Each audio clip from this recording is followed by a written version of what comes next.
Welcome back to the Vike Night podcast, where we give you recaps, roster news, takes, and awards on our favorite team, the Minnesota Vikings. Skol! Skol! Yes, Skol. I'm Alana. I'm here with Phil and Lucas, and we are coming off a preseason loss to the Patriots. And listen, they played starters.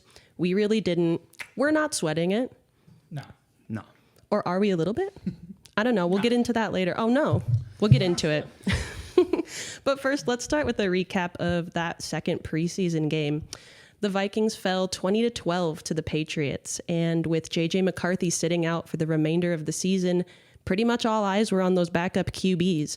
Sam Howell was the first to start, and it was not an easy day for the fourth-year quarterback.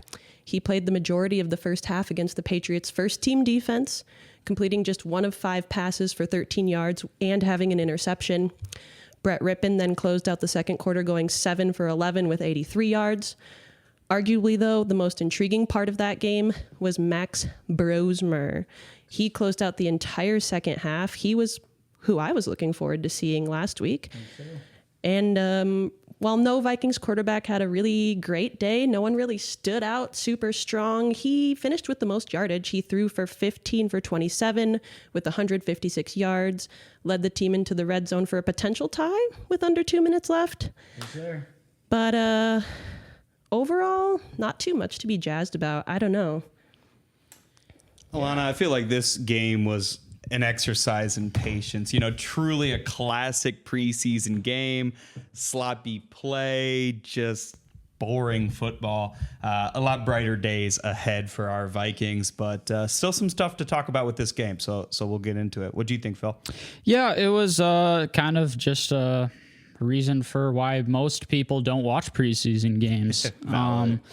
You know, unless you're a diehard and you're really locked into seeing who's going to be on the 53 and analyzing that. Yeah, it was kind of a sloppy game. I have to agree with you. There was plenty of dropped passes by some of our receivers, which you do not like to see.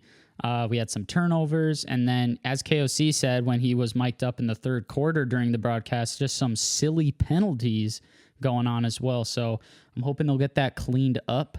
They got joint practices with the Tennessee Titans. So, or this week. So, yeah, hopefully they get some of those issues cleaned up. And let's jump into some injury news and roster updates. Okay, roster updates. Justin Jefferson back at practice finally after that hamstring strain he had in early training camp. KO said he's looking to be smart with how he ramps up JJ in practice. Are we still calling him JJ? Or is that just McCarthy? Is JJ McCarthy JJ? I think we're just going with Jets. Jets. It's a hard transition for me, too. JJ was so natural for so many years, but I know. Well, Jets is back. Justin Jefferson's who we're talking about. Justin Jefferson. If they could just put him in bubble wrap until the regular season starts, I think that's the way I'd prefer it. Keep him hype on the sideline. Jalen Naylor also injured. He has a hand injury. He suffered the second day of practice with the Patriots. KOC saying he is week to week. So hopefully there will be enough time where he'll be ready for that first regular season game. And then we have Josh Metellus. He had a shoulder issue, I believe. He seemed to be in good spirits, though, talking on the sideline. I don't know. It didn't seem much to be worried about, from my opinion. But KOC said he's also working through some soreness, but he's going to be in a, quote, good spot. So hopefully not too much to be worried about here. Nice to see them get through another preseason game without any major injuries like what happened last week. So relatively healthy going into the regular season. And I kind of want to stay here for a moment, if that's all right. When we're thinking about things like this Jalen Naylor hand injury, and then we're also seeing wide receivers like Miles Price, Ty Felton making a few statements out there. We're thinking about our offense and our special teams. Who's going to be wide receiver 3 until Addison comes back? What if Jalen Naylor's still hurt and for some reason we need someone to step up for him? Who in general is going to be wide receiver 4, 5, 6? Mm-hmm. Who's going to be placed in spots like kickoff returner, punt returner, those special teams guys? You know, even if someone makes that 53-man squad, that doesn't mean they're going to be starting that first Monday night. Mm-hmm. And there's still time to maybe snag someone. So my question for you guys is, if we are yet to sign another receiver, are there any free agents out there that catch your eye? Phil, what do you think? Well, I got a couple for you. Yeah, I think it's mainly we're looking at receiver depth here. And yeah, it does get dicey with what you're hearing from Naylor and then Addison's suspension, having Justin Jefferson as the wide receiver 1 and Ty Felton as the wide receiver 2 just makes my skin crawl. So I'm thinking, there are some intriguing names out there, Lucas. We do have Brandon Powell, BP, familiar name. You might have heard of him. He's familiar in the system, and he's a free agent right now. I think that'd be a great pickup for us. He's comfortable with the guys, knows the system.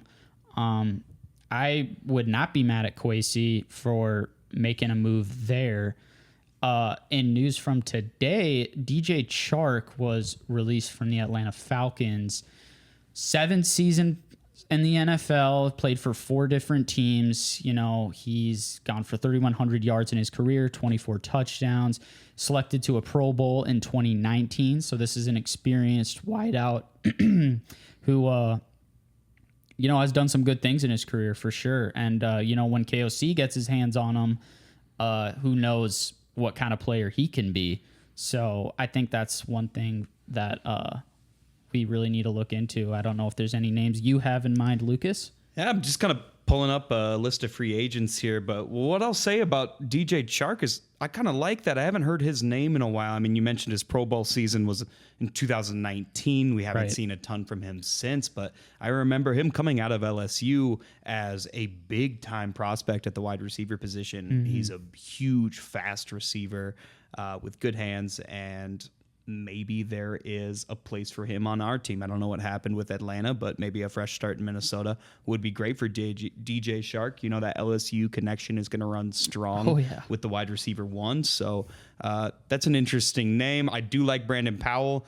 The thing I like most about him is the versatility he's going to give you as a punt and kick returner. He showed us he could do it last year. I think there may have been some fumbles, some things. So not the perfect candidate for it, but he does know the system, know the guys. As far as the biggest names out there, I'm seeing Amari Cooper. Now, it would carry a pretty hefty price tag, and I just don't know what you're getting from him at this point, but I have to feel like he still has something in the tank. Gabe Davis, Nelson Aguilar, Tyler Boyd. These names are not incredibly enticing, not really what I want to be seeing. So really hope that we can get Jefferson and Naylor healthy for week 1. Otherwise, the market out there is pretty scarce. Right. I think let's kick it over to Alana for some awards. Well, despite the loss, some moments of pride were still had. Phil, who do you have first? Absolutely. So I have my pride of Valhalla this week. I'm going to be going with Maxwell Brosmer. I do not know if his full name's Maxwell, but he feels like a Maximilian to me. But you know what? You might be right actually on that. Maximilian. He had that entire second half to play, and there was definitely some ups and downs. He had some struggles, but I think in that fourth quarter, he made some extremely clutch throws to keep us still in the game. I mean, we were only down 8 at that point. I believe it was a 4th and 17 in the fourth quarter. He had a beautiful pass up the middle, placed it right over, I believe, the safety. It just in a spot where his guy could get it. I was not thinking they were going to be completing that pass or keeping that drive alive, and he did. Got us all the way down to, I believe, the 6-yard line. And I'd like to say it was Tim Jones had an opportunity for the touchdown there, and they were saying on the broadcast he was saying, "My bad." So I don't think when Brosmer was targeting him, I don't believe it was that bad of a pass necessarily. It was kind of more so with the route that Tim Jones was running. So I just think he gave us a chance to win. There was some ups, there was some downs. He's a rookie quarterback. It's, the most playing time he's gotten so far. So it's, I liked the bounce back, because he had some bad moments. His last play was an INT to close out the game. But overall, when you're looking at that second half from him. You know, it's like what I like to see is kind of like a goldfish mentality where if you make a bad play or something, you're not letting that spiral into something that's going to bring down the rest of the team and, you know, lose all or any chance of getting some momentum back. You know, he would stay locked in and had some good throws, some not so good throws, but overall, Brosmer is getting my pride this week. And then on, well, actually, Lucas, let's toss it to you for your offensive pride here. Sure. You know, I feel like we're kind of trying to dig out something here. It's not exactly the most pride-filled game to watch. Right, But yeah. I was proud of Miles Price. I thought Miles Price, I gave him my Pride of Valhalla award. Absolutely. Miles Price is a UDFA from the Indiana Hoosiers, standing 5'9" at 183 pounds. He's a classic, small, shifty slot receiver. He ran a 4.41 40-yard dash coming into the league, but struggled in other metrics, and that led to him being undrafted. On the day, he had 2 catches for 11 yards, which is nothing to write home about, but really what was spectacular were the 2 punt returns. The 2 punt returns for 31 yards. We were mic'd up with Kevin O'Connell in the third quarter, and you heard him just elated about a 20-yard return from Miles Price on a punt return where he made a couple of guys miss and then took it right up the middle. Didn't shy away from contact. He was very physical, just got after it. So I love to see those punt returns. And then how about that kick return to end the game? 81 yards, almost Highlight took of it the to day. the house. That was the most explosive, literally the only moment where when Phil and I were watching, we both kind of stood up and started screaming, which is usually something we do very often. There just wasn't very many explosives. So shout out to Miles Price. There is openings at this wide receiver position. I think, you know, if we keep seeing flashes from Miles Price, I think that's somebody who could earn a spot on this 53-man roster. So I agree. I was really proud of Miles Price. Me too. Who made you proud on defense? So my defensive guy that I got on here was, so I was originally going to go with Zemiah Vaughn. I thought Zemiah Vaughn did fine, but I'm going to go with, upon watching the game again, I'm going with Tyrion Ingram Dawkins, actually. He dog-walked Garrett Bradbury in that first quarter. There's a few clips. I believe he did it. Surprise. We saw it for 10 years. Well, yeah, but this is just a rookie kid that's blowing up our center that's caused us a lot of pain. You know, no major hate to Garrett Bradbury, but at Good the dude, end of the day, obviously. good dude, mid-center. And the Patriots are paying him decent money to get ran over by our rookies. So I'll take that. A little bit about Tyrion. He's 6'5", 276-pound defensive end out of Georgia. He is our 5th round pick this year, and he's been getting some good run-in with the ones in defense. So I think there's a spot for him for sure on this 53. I was loving what I was seeing out of him. I believe he had a really good TFL in the red zone. It was like 2nd and 3 in that first quarter. Just a great tackle, I guess. And yeah, he didn't get a whole lot of playing time, you know, but I liked what I saw out of TID. Tyrion Ingram Dawkins. That's right. We asked that last week. We wanted to see a little bit more from our backup D line. So if you saw something that you liked, then I think there's some progress made. Right. Who made me proud on defense? Kobe King. I liked what I saw from Kobe King. He was all over the place. We're talking about a 6'1", 236-pound off-ball linebacker that they drafted in the 6th round from Penn State. His senior year, he recorded 99 tackles there combined. So, you know, had a pretty solid senior season going into this draft on a formidable Penn State defense. What I saw from him was an athletic, rangy linebacker that can cover the run and the pass. It looked like he was making plays all over the field. He reminds me of our starters, Cashman and Pace. He just looked like a guy that can do a lot of things, which we talked about last week is the crucial thing that it takes to make it in the Flores defense is being multiple. You can't just do one thing well. You have to be able to do all kinds of things in that defense. He had 5 tackles, 4 of them were solo, so you love to see him making tackles in the open field on his own. He had a pass defense. He also got in on a blitz for a quarterback hit. So I just saw Kobe King flashing. I think he is a guy that will make it as a backup linebacker and special 100%. teamer. Interested to see what he does in the years to come and if he can carve out a role for himself. But I saw some good stuff from Kobe King. Yeah, I think there's a reason that, if you watch the draft videos of Kwesi in the room, you hear him say Kobe King like so many times before they picked him. It's clearly a guy that was way up there on their board. It's a reason they like this guy, and you are seeing flashes right now. So love what I see from Kobe King. I think he's kind of a Brian Flores type guy, and I'm really hoping that he evolves, flourishes, and really excited to see what we got there from the Cobster. I love it. All right, so yeah, let's move into our Doggone It awards. So my Doggone It, I'm gonna go with. Well, this was an easy one for me. We're going with Sam Howell. Last episode, I chose him as my Pride Award. Here he is in the Doggone It.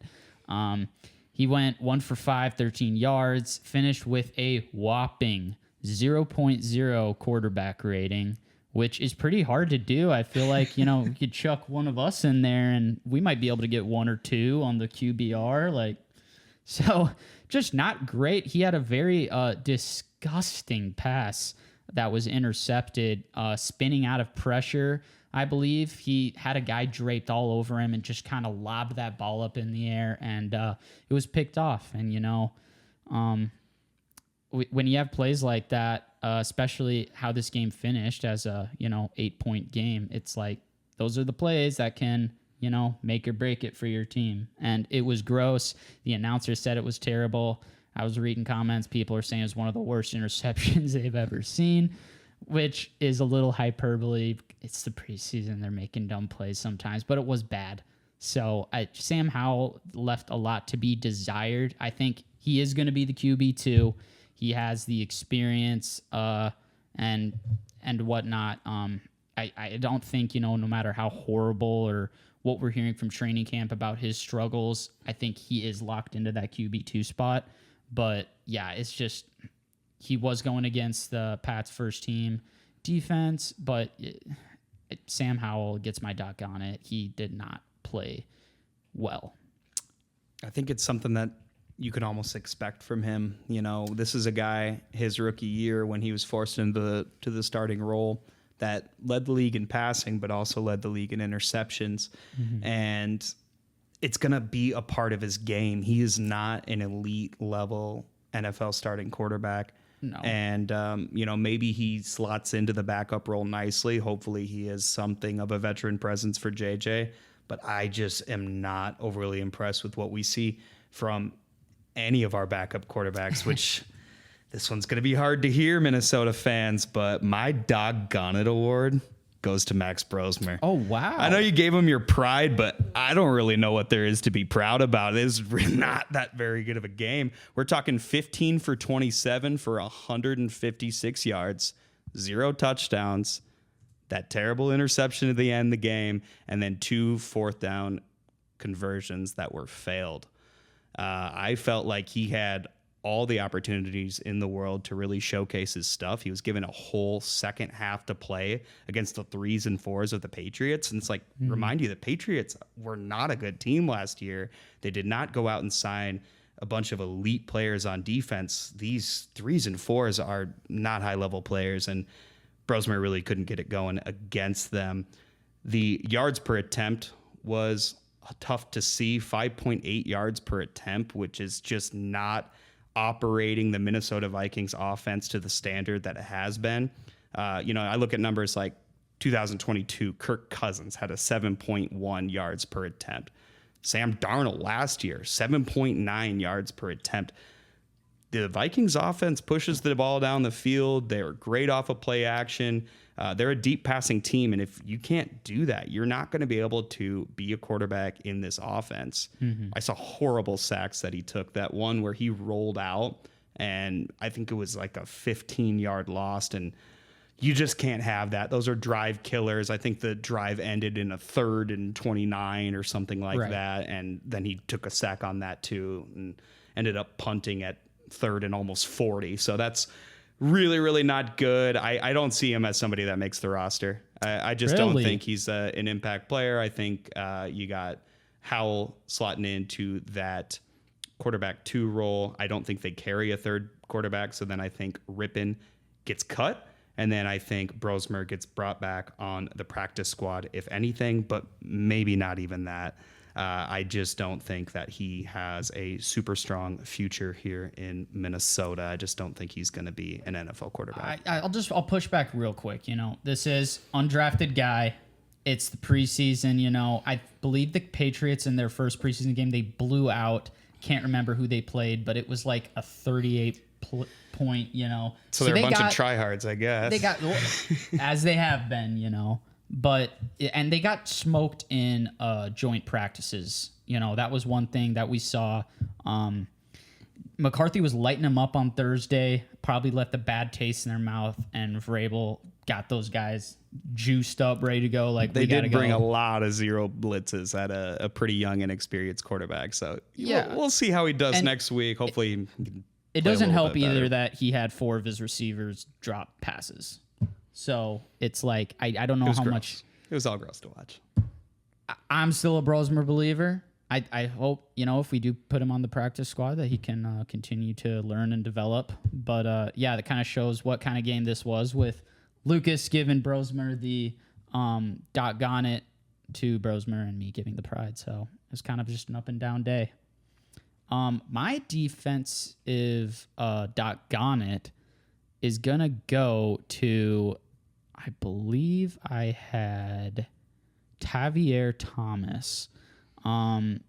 Overall, I didn't see a whole lot of really ugly stuff from the defense, except in that first half when we were getting absolutely lit up by Efton Chisholm. Absolutely incredible name, by the way. Really wish the Vikings could have picked that guy up. He was a UDFA. He's out here looking like Wes Welker. Yeah, classic New England Patriots wide receiver. Exactly, he carved us up. He did carve us up. But one thing I saw, Tavier Thomas, there was a tip pass, I believed, or just wasn't caught by the receiver in that first half, and he had a ball land perfectly into his lap. I mean, it couldn't have been a more easy pass to catch. It's one of those that, you'll have your dad sitting on the couch like, I could have caught that pass, It was just an INT that you have to make, and it's not even like it was that particularly difficult. It was just like flopping up in the air and kind of just whiffed right through his hands. That's a play you have to make, and like I said with the Howell interception, it's just one of those in a real regular season game that can be something that turns the tide with. Had he made that catch and it being an 8-point game at the end, maybe we come out on top if Tavier Thomas secures that rock. So, I'm putting him in there. Nothing too crazy, but I wish he would have hung on to that thing. Who do you got, Lucas? The only other thing that made me say doggone it in this game is, I guess, not exactly on the defensive side of the ball or the offensive side of the ball, but just as a whole, I want to say doggone it to the decision to sit most of our starters. I understand that there's multiple thought processes that go into that. I just haven't seen enough cohesiveness from the second team to just assume that the first team has their stuff together. So I just would have liked to have seen what the first team defensive line looks like in a preseason game. If they're going to play their ones, I want to play our ones too. And I just don't know if I always love the approach of not really seeing our team fully together, what it actually looks like until week 1. So I'm hoping that in preseason week 3, we get something of a dress rehearsal and we see all of our starters in their uniform, at least out there for one drive. So that's all I can ask, because the whole game had me saying doggone it.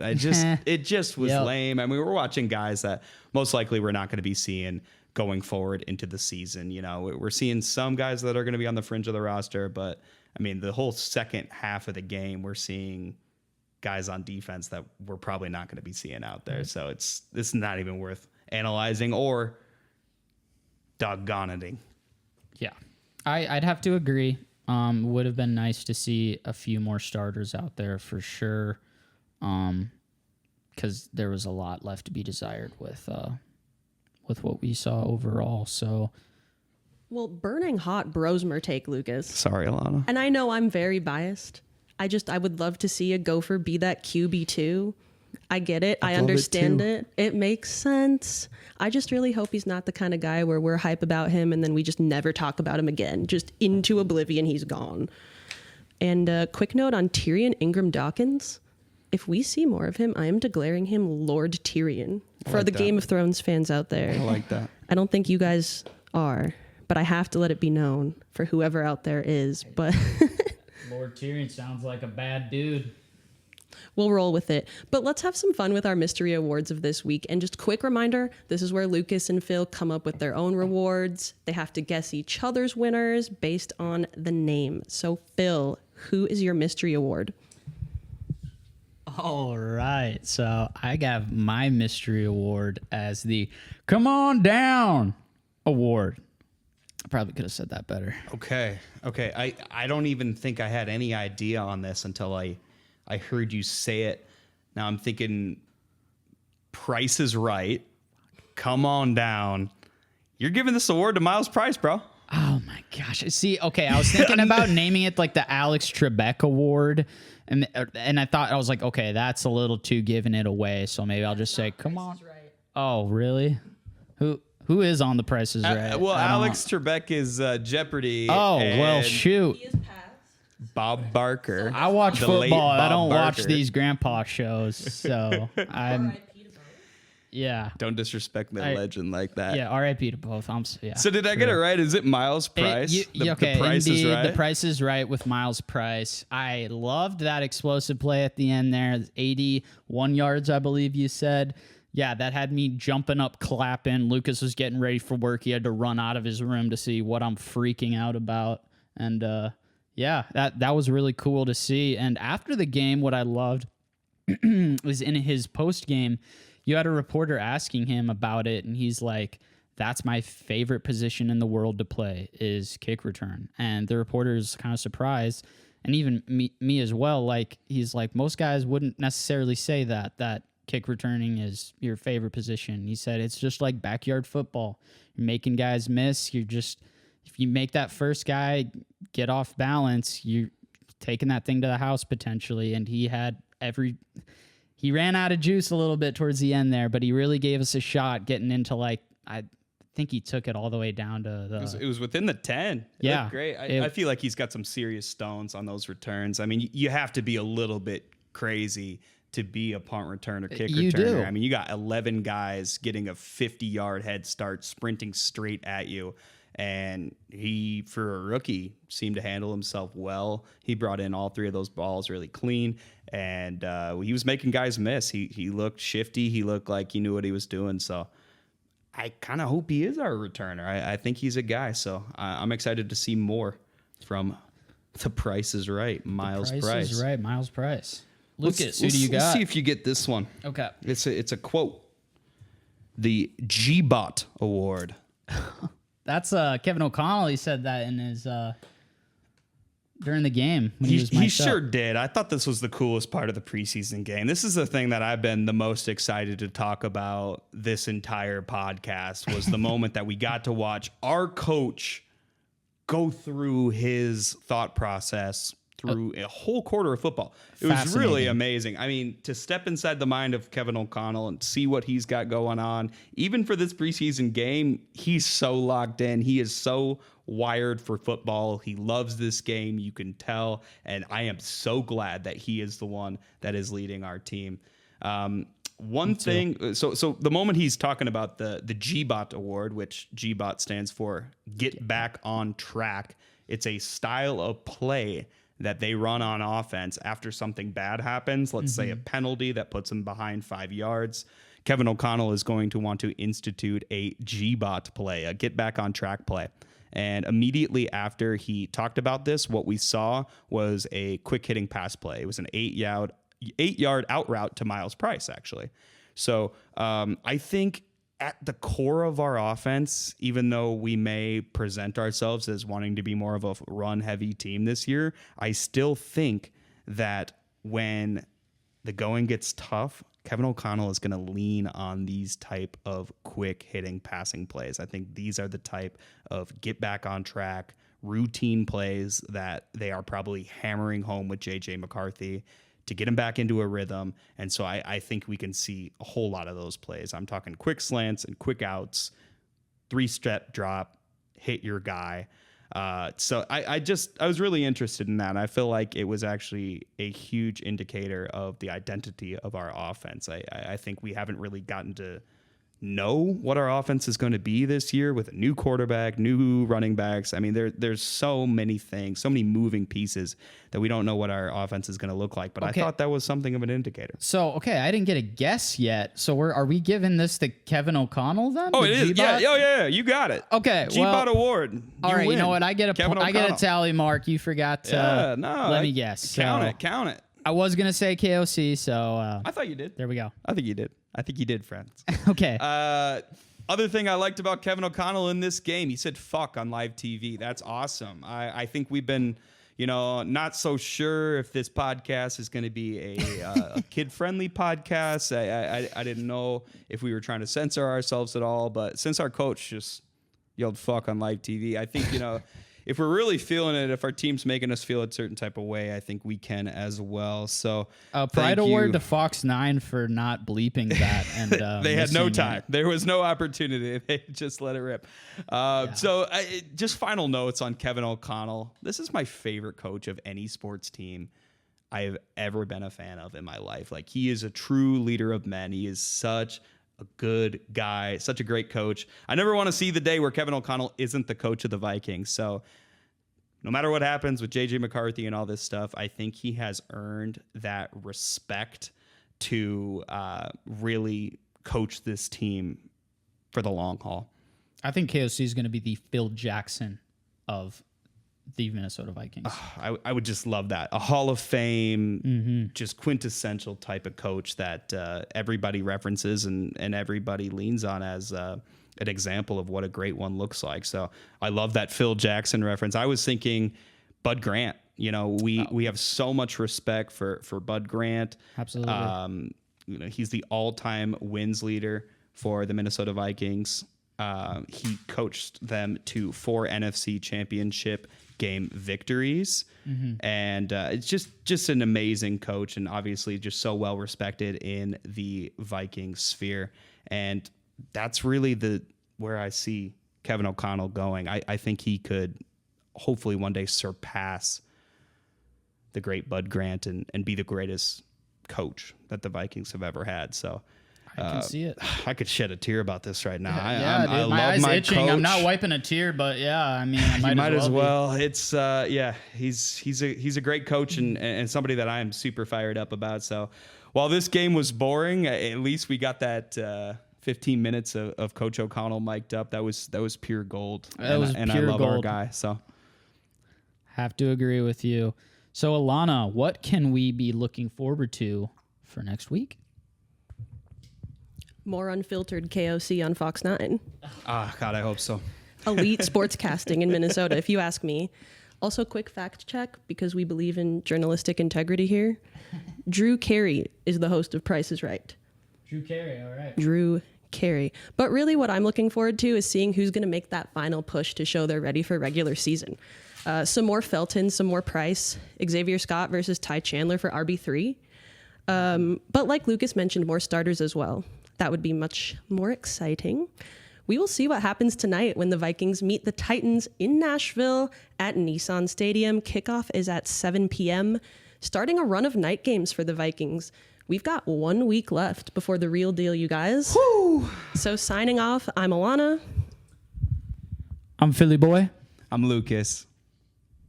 This has been Vike Night. Thanks for tuning in. Catch us next week. Go! Let's go, baby!